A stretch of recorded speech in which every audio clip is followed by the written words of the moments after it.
मी दरवेळेला सगळं चेक करायचो, पण या संदर्भामध्ये सरकार कसं चालतं याचा मला एक चांगला अनुभव आला. मी मंत्री असताना मुंबई गोवा रस्त्याची पाहणी करण्याकरता सकाळी 5:30च्या विमानाने मुंबईवरून निघालो आणि गोव्याला उतरलो.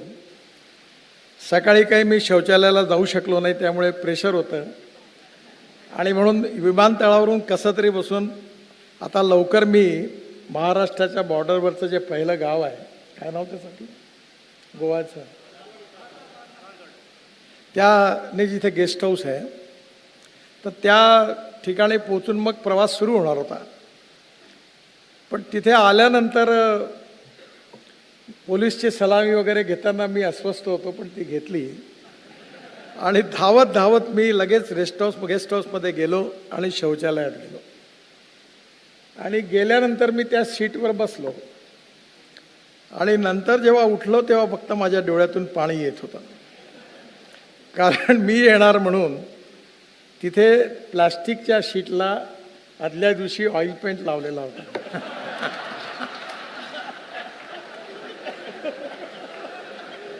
आणि त्या ऑइल पेंटने माझे केस उपडले, इतकी वाईट अवस्था झाली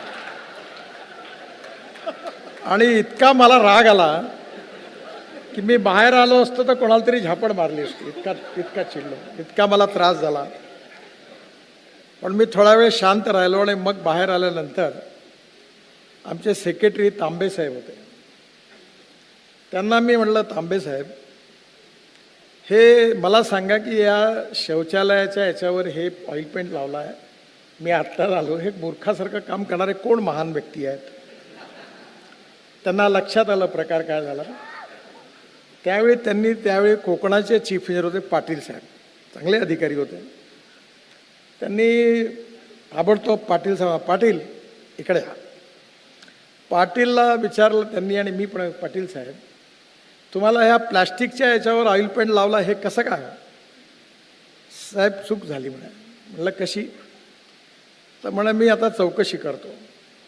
करता करता शेवटी डेप्युटी इंजिनियरपर्यंत आले, सगळे उभे राहिले लाईनीत.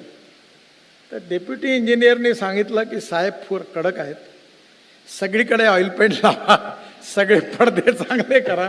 तर आम्ही इथेही ऑइल पेंट लावला.